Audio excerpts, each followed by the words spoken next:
Assalamualaikum warahmatullahi wabarakatuh. Sebelumnya, terhormat Bapak Profesor Dr. Ai Ahadiat, SE MBA, selaku dosen pengampu mata kuliah Manajemen Strategik, serta teman-teman yang menonton video ini. Saya akan mempresentasikan tentang analisis laporan tahunan perusahaan multibisnis yaitu PT Lipo Group. Kita mulai dari pendahuluan. Jadi Lipo Group itu adalah sebuah perusahaan besar di Indonesia yang didirikan oleh Taryandi. Grup ini memulai usaha dengan Bank Lipo yang telah berganti nama dan berubah posisi sahamnya menjadi Bank CIMB Niaga. Perusahaan ini kemudian mengembangkan diri di usaha properti yang kemudian berkembang di Indonesia, Tiongkok, dan beberapa negara lainnya. Selain di usaha properti juga melakukan pengembangan bisnis eceran, telekomunikasi, dan berbagai jenis usaha lainnya. Jadi ini bergerak di bidang properti meliputi kota satelit, perumahan, kondominium, perkantoran kelas A, pendidikan, pusat industri, pusat belanja, hotel, golf, dan rumah sakit. Beberapa bisnis properti di Indonesia yang telah dikenal luas masyarakat antara lain Lipo Karawaci, Lipo Cikarang, Rolling Hills Lipo Karawaci, dan Rolling Hills Karawang. Selain di Indonesia, Lipo juga memiliki properti jenis di Tiongkok dan Singapura. Lanjut ke pembahasan. Jadi analisis ini menggunakan pendekatan manajemen strategis sebagaimana dijelaskan dalam buku Strategic Management oleh Fred David and Forrest David, khususnya bab 2 hingga bab 11. Jadi evaluasi ini dilakukan terhadap strategi perusahaan berdasarkan laporan tahunan Lipo tahun 2024 yang mencerminkan visi strategis, efektivitas operasional, serta respon terhadap tantangan eksternal dan internal. Lanjut ke yang pertama, itu perencanaan strategi luar usaha. Jadi Lipo ini adalah perusahaan nasional yang meskipun fokus operasionalnya di Indonesia tetap dipengaruhi oleh faktor global. Selama 2024 ini, perusahaan menghadapi tantangan eksternal berupa yang pertama tuh fluktualisasi nilai tukar dan suku bunga global.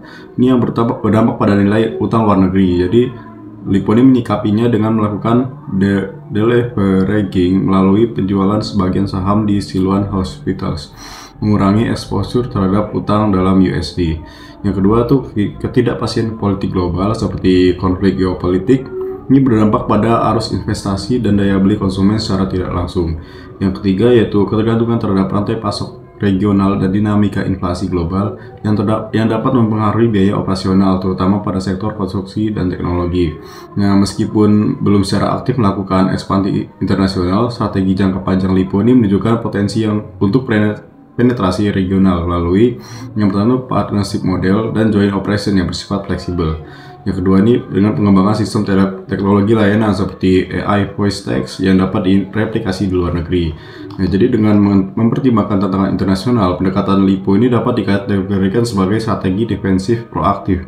Defensif ini dalam menjaga kesehatan keuangan dan proaktif dalam inovasi domestik. Selanjutnya itu dalam etika, tanggung jawab sosial, dan berkelanjutan. Jadi Lipo ini menunjukkan komitmen tinggi terhadap prinsip ESG, yaitu pertama ini ada etika dan tata kelola, implementasi kode etik dan pelatihan anti korupsi untuk seluruh karyawan, serta mekanisme whistleblowing yang transparan. Yang kedua ini ada tanggung jawab, jadi pelibatan komunitas melalui program lingkungan dan edukasi kesehatan, serta komitmen terhadap pembangunan keberlanjutan. Yang ketiga ini keberlanjutan lingkungan, ini program penghematan energi, efisiensi air, pengelolaan limbah medis, dan Siloam Hospitals di Siloam Hospital, serta pengembangan properti hijau dan kota mandiri. Yang terakhir itu laporan keberlanjutan, jadi berintegrasi sebagai bagian dari laporan tahunan seperti memperkuat transparansi serta akuntabilitas perusahaan. Next, di jenis-jenis strategi, jadi Lipo ini menerapkan berbagai strategi korporasi secara simultan. Yang pertama itu strategi intensif seperti market penetration, ini dengan meningkatkan penjualan rumah tapak melalui promosi produk seperti Cendana Homes dan XYZ Living. Yang kedua itu dengan produk development, jadi inovasi produk baru seperti Zen Series dan 9N Collection yang menyasar segmen milenial. Selanjutnya itu strategi diversifikasi, ini ada terkait yaitu integrasi segmen real estate, layanan kesehatan, dan gaya hidup. Dan yang unrelated ini seperti masih minim, tetapi potensi muncul dan pengembangan teknologi digital dan smart services. Yang ketiga itu strategi defensif dengan deleveraging, restrukturisasi portofolio ini melalui penjualan saham Siloam dan optimalisasi aset mall. Yang keempat itu strategi generate quarter dengan cara yang pertama itu differentiation Ini dengan menawarkan produk hunian yang dengan konsep unik, value proposition rumah sakit yang unggul atau center of excellence. Yang kedua itu fokus strategi, ini menyasar segmen menengah ke bawah dan dengan harga yang terjangkau dan lokasi strategis. Selanjutnya ada visi dan misi. Jadi Lipo ini memiliki visi yaitu menjadi perusahaan real estate dan layanan kesehatan termuka di Asia serta meningkatkan kesejahteraan setiap individu yang dilayani. Untuk misinya sendiri itu memberikan layanan hunian, kesehatan, dan gaya hidup yang berpusat pada pelanggan, membangun organisasi berbasis talenta dan keunggulan operasional.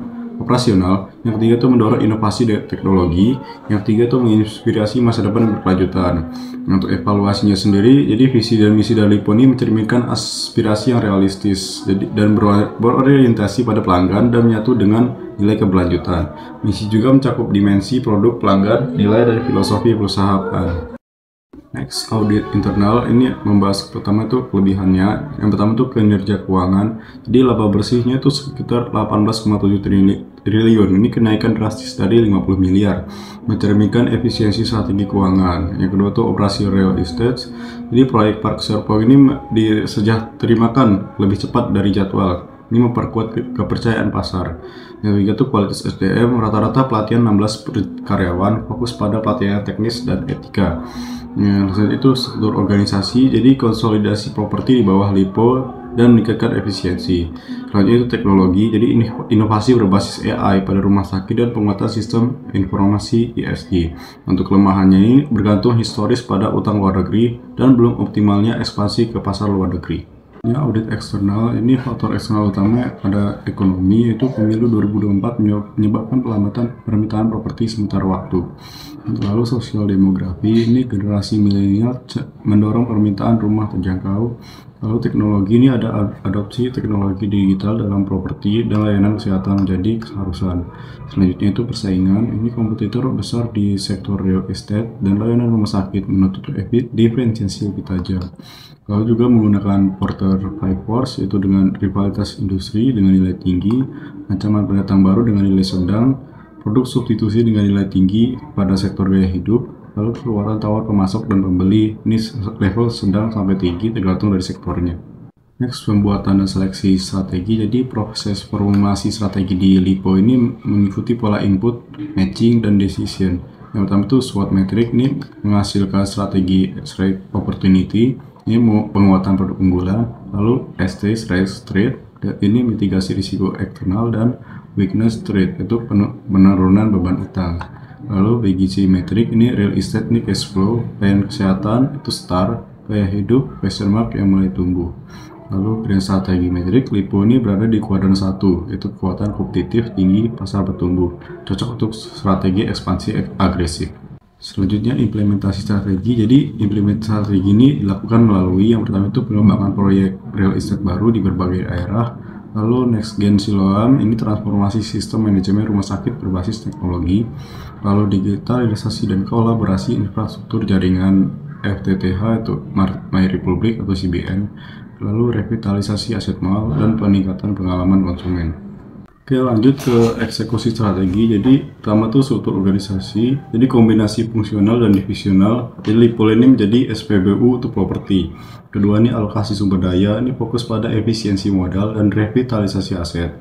Yang ketiga ini kultur organisasi, ini nilai-nilai agile, excellence, customer focus, and stewardship diterapkan di lintas unit. Terakhir tujuan tahunan, ini terukur dalam bentuk target penjualan dan penyelesaian proyek. Lanjut, terakhir pemantauan strategi atau evaluasi. Jadi evaluasi strategi dilakukan melalui yang pertama itu kinerja keuangan. Ini dengan peningkatan profitabilitas, penurunan utang, dan arus kas sehat. Kedua ini audit internal dan komite. Jadi evaluasi tahunan oleh dewan dan komite audit.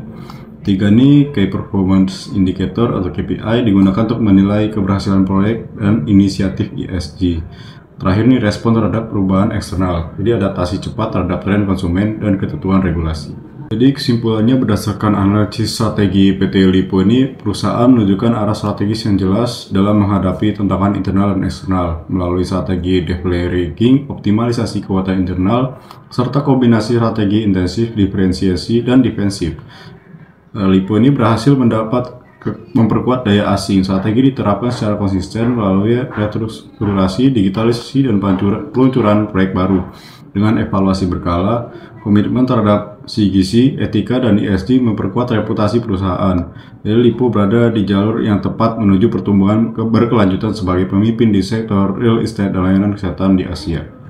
Baik, sekian presentasi dari saya. Terima kasih. Wassalamualaikum warahmatullahi wabarakatuh.